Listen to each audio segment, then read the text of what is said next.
MP ఎమ్మెల్సీలకు ఎన్నికల సంఘం big shock ఇచ్చింది.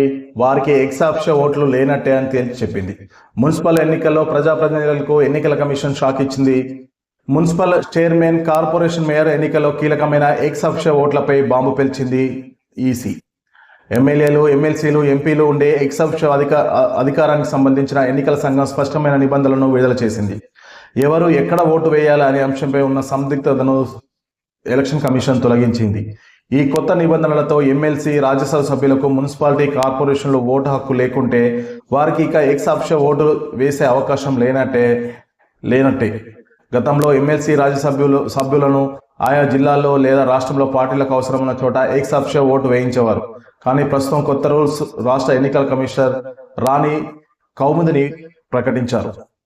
ఎమ్మెల్యేలు, లోక్సభ సభ్యులు వీరు తమ నియోజకవర్గ పరిధిలో ఉన్న ఏదైనా ఒక మున్సిపాలిటీ లేదా కార్పొరేషన్లో తమ ఎక్సాప్షన్ ఓటును వినియోగించుకోవచ్చు. అంటే నియోజకవర్గంలో ఒకటి కంటే ఎక్కువ మున్సిపాలిటీలు ఉంటే వారు తమకు నచ్చిన చోట ఓటు వేసే అవకాశం ఉంటుంది. ఇకపోతే ఎమ్మెల్సీలు మరియు రాజ్యసభ సభ్యులు వీరికి నియోజకవర్గ పరిమితి ఉండదు.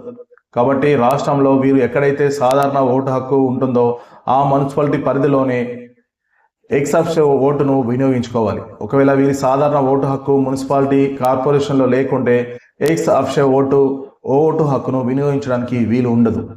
అయితే వీటికి ఎక్సాప్షన్ ఓటు రిజిస్ట్రేషన్కు కూడా గడువు విధించింది ఎలక్షన్ కమిషన్.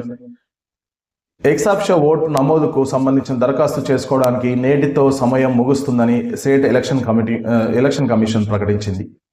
ఒకవేళ రాజ్యసభ సభ్యులు, ఎమ్మెల్సీ సభ్యులకు వాళ్ళకి మున్సిపల్ కానీ కార్పొరేషన్లో ఓటు హక్కు లేకపోతే వారు ఇక ఓటు వేయడానికి వీలు లేదని ఎలక్షన్ కమిషన్ తేల్చి చెప్పింది.